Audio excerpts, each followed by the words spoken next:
Hello, welcome to Nightline. I'm Raymond Goh. The headlines. Sungai Semuanya Water Treatment Plant resumes operations. Full resumption anticipated in 72 hours.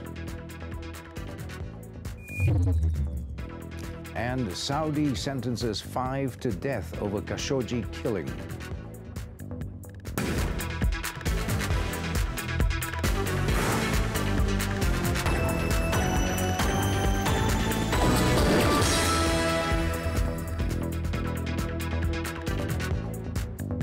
Good morning. The Sungai Semuanya Water Treatment Plant has resumed operations at 1 p.m. on Monday after it was shut down due to odour pollution on Saturday.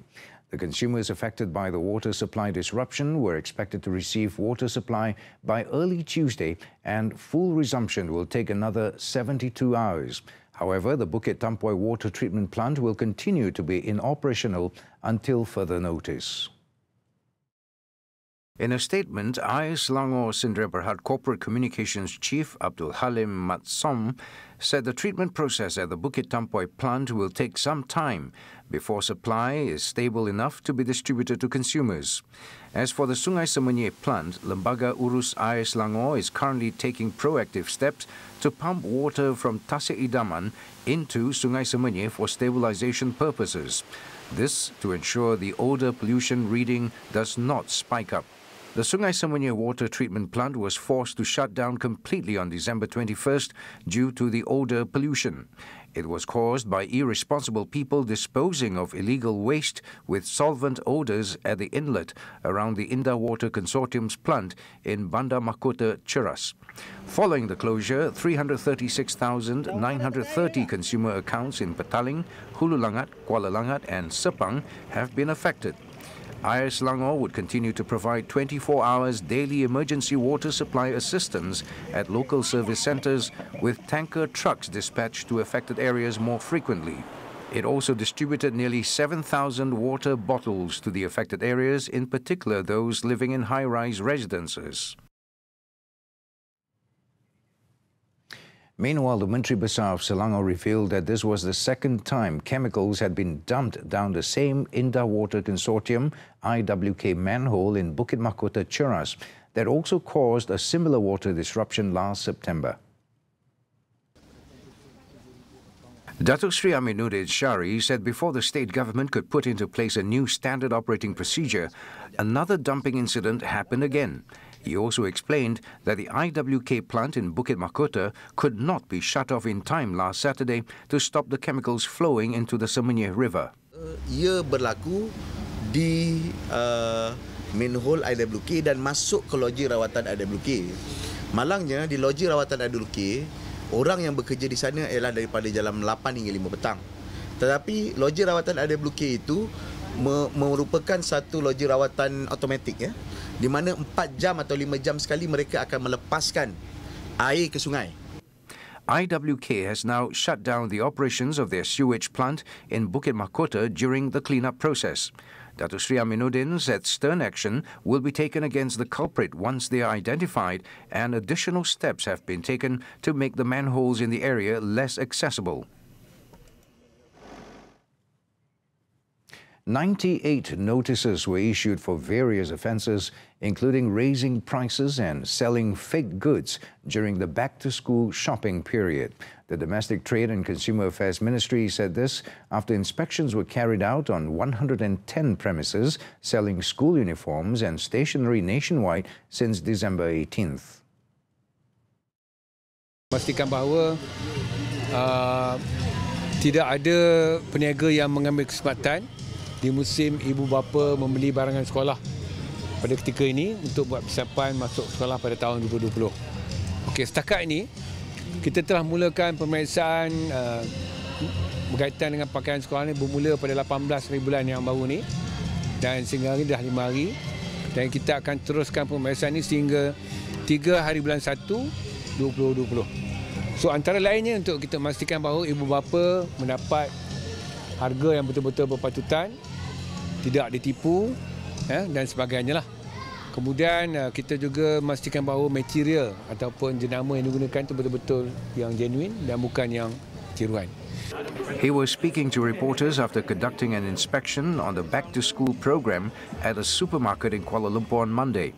He added that the affected premises were given 5 days to further explain the prices of school supplies sold during the program. Sabah recorded the highest number of notices issued with 18, followed by Pahang 14, Selangor 12 and Terengganu 11. Dato' Iskandar said the monitoring exercise will continue until January 3rd.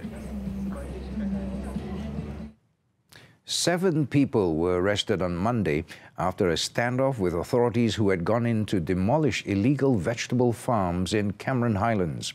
Cameron Highlands OCPD DSP Ashari Abu Sama said under Ops Lestari Dua, the authorities had gone in to demolish a total of 240 acres of farms involving 60 owners at Sungai Ichat in Kuala Terla. Ashari added about 10:30 a.m., some 200 people had gathered at the Ipoh Kuala Terla Road with the intention to get into the operation site, causing a terrible traffic jam. Dan bila dalam keadaan ketegangan tu berlaku, diorang ni tak puas hati setelah saya berbincang cakap baik dengan mereka, yang mana mereka tindakan untuk menimbulkan kekecauan. Diorang ni menggunakan wanita dan kanak-kanak duduk di atas jalan raya. Yang mana bagi saya tak boleh terima lah keadaan ni. Dan saya telah beberapa kali beritahu untuk mereka bersurai, tapi nampaknya mereka enggan dan terpaksalah kita menyuraikan mereka dengan kekerasan sikit lah. Maknanya yang mana mengikut kita punya ni bukanlah sehingga cedera, tak ada. Maknanya kita terpaksa menyuraikan mereka. Ashari said the 7 were later released on police bail. The enforcement action was in line with Yang di-Pertuan Agong Al-Sultan Abdullah Riayatuddin Al-Mustafa Billah Shah's call to immediately stop illegal encroachment into the Kuala Terla water catchment area, which was the source of pollution, especially in Sungai Chat, after His Majesty visited the site on September 7th. Ashari added that the operation ended at 5 p.m. and the situation has been under control.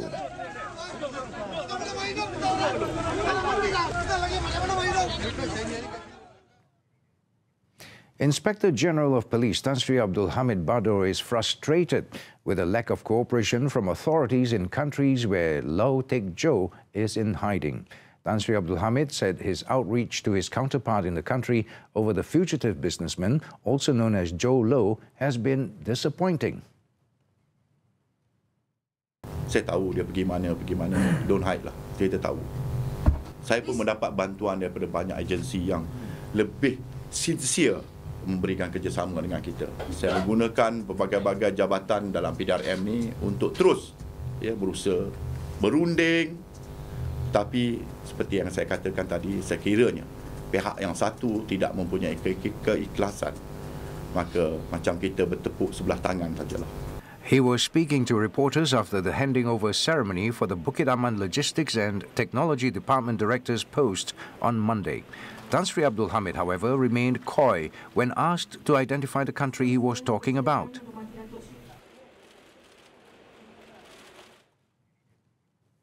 At the press conference, the IGP also commented on the statutory declaration made by former policeman Azila Hadri, alleging he was ordered by Datuk Sri Muhammad Najib Tun Razak to kill Mongolian model Altantuya Sharibu.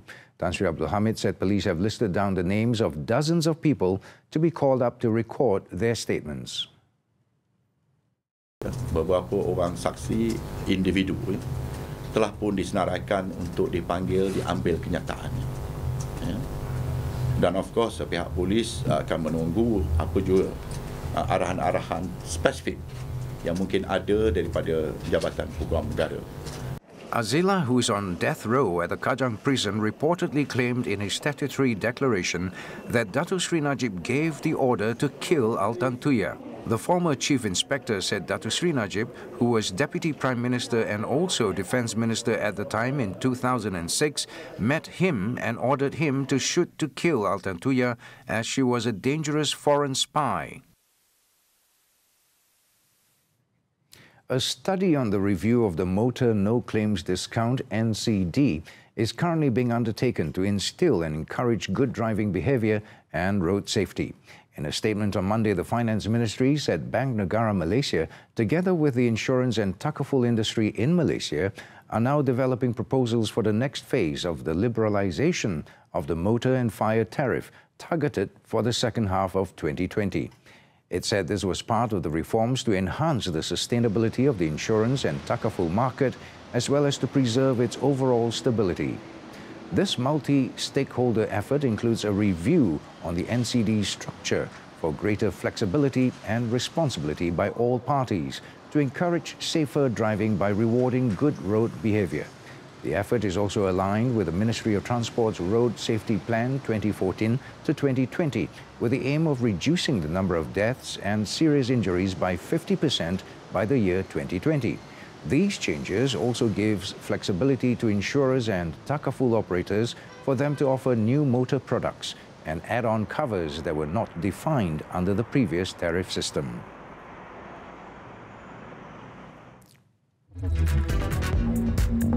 Still to come on Nightline, Zoo Negara hit by flash floods.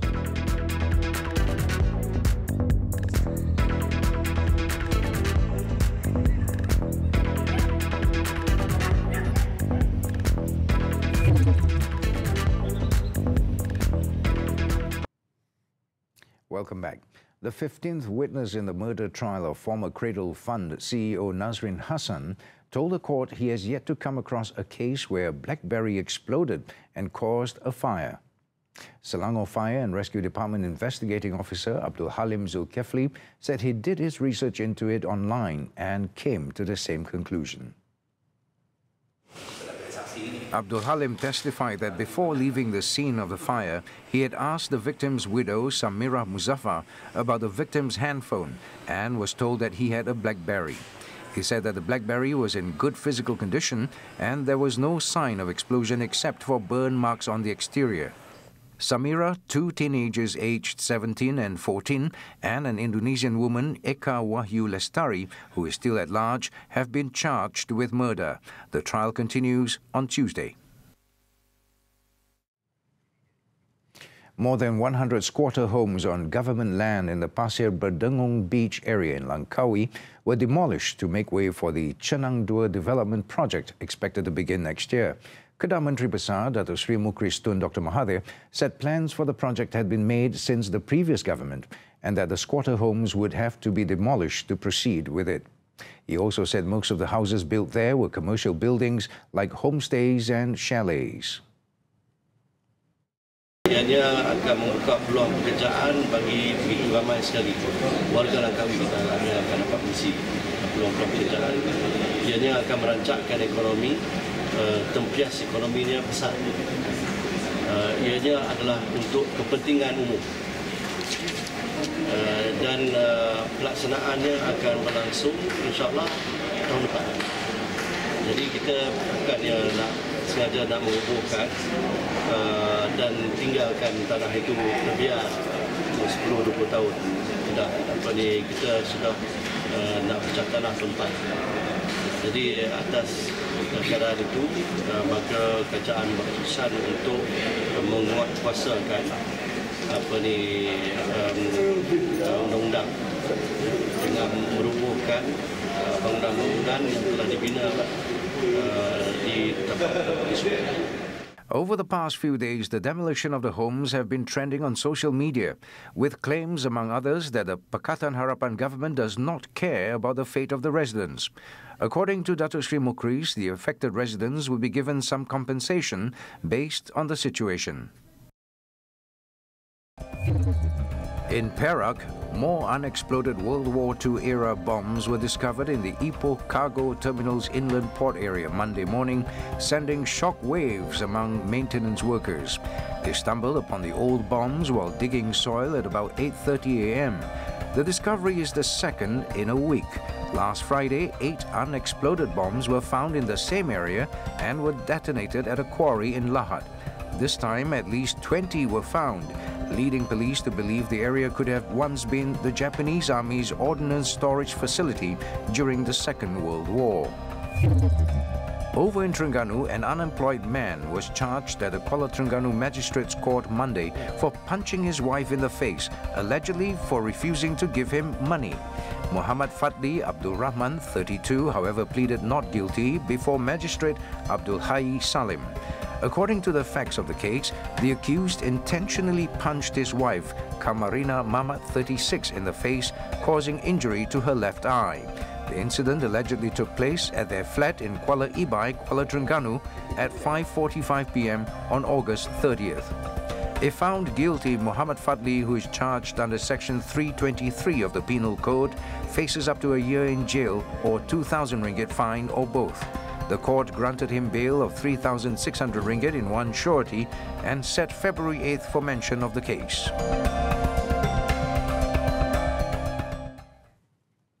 A heavy downpour has caused flash floods in many low-lying areas in the city, including Zoo Negara. The flash floods, which started at about 5 p.m., was recorded by visitors before being uploaded on social media. About 20 visitors were still at the zoo as they were about to leave after closing hours. It is believed that heavy rain caused excess water from nearby Kemensa Heights to flow into the zoo's main entrance and its lake. Zoo Negara Deputy President Rahmat Lana, when contacted, said none of the animals were affected as they have been rescued by the zookeepers. The floodwater subsided about an hour later.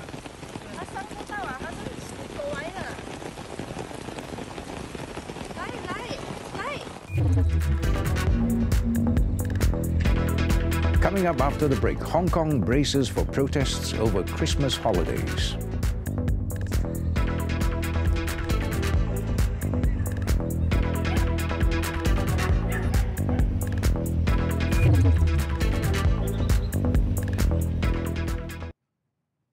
Thanks for staying with us. We move on to the foreign front now. Saudi Arabia's public prosecutor said on Monday that 5 people have been sentenced to death and 3 more to jail terms totaling 24 years.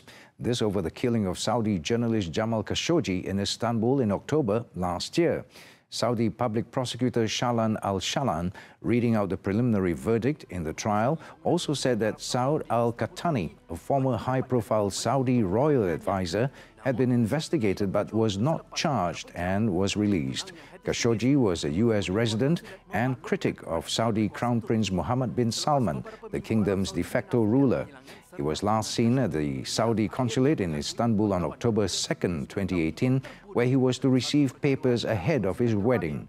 His body was reportedly dismembered and removed from the building, and his remains have not been found. The killing caused a global uproar, tarnishing the Crown Prince's image.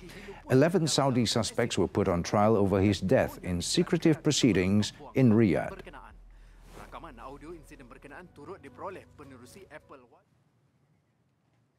Hong Kong is gearing up for demonstrations over Christmas week, with protesters planning events in districts across the city, including in prime shopping malls, the latest in more than 6 months of unrest. The protests planned throughout the week include evening demonstrations in 5 malls on Christmas Eve, a countdown rally near the city's harbour front in the bustling Tsim Sha Tsui shopping district, and an event called Suck the Christmas on Christmas Day, where protesters are expected to protest in different districts, according to notices on social media. This week's protests follow a weekend of rallies, including one on Sunday, which ended in chaotic clashes between black-clad masked demonstrators who kicked and beat police officers, hurling bricks and glass at them. More than 1,000 people also rallied calmly in support of China's ethnic Uyghurs, who have been detained en masse in camps in China's northwestern Xinjiang region.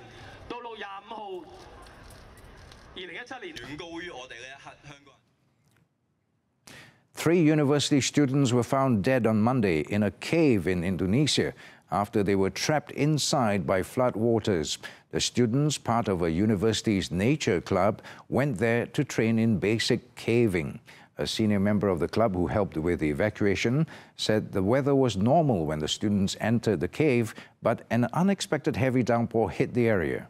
Officials said a search and rescue operation launched on Sunday retrieved 5 people alive from Lele Cave in West Java after heavy rain hit the area and flooded it.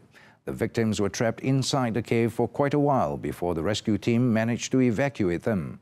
It took an hour for the rescuers to make it into the cave, which is 30 meters below ground level. The rainy season started in late November, and several regions in Indonesia, including West Java, have been hit by bad weather and storms in the past 2 weeks.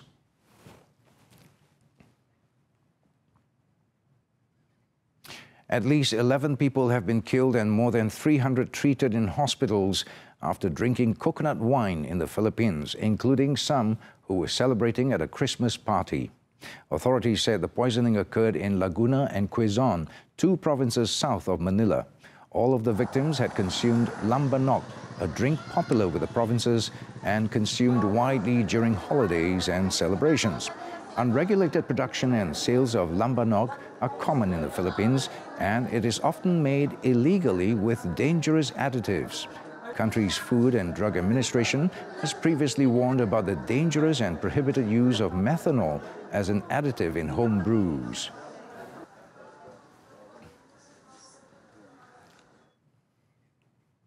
Scorching heat baking Australia eased on Monday, bringing relief from extreme bushfires which destroyed over 180 houses and killed 1 person over the weekend, allowing fire and emergency personnel to begin assessing the damage caused. According to authorities, the town of Balmoral, south of Sydney, with a population of 400, saw 150 houses virtually destroyed. Fires to the northwest of Sydney in the Blue Mountains region, meanwhile, continued to burn as firefighters took advantage of the ease in extreme heat to conduct back burning in the area. There are currently nearly 100 fires burning across New South Wales state.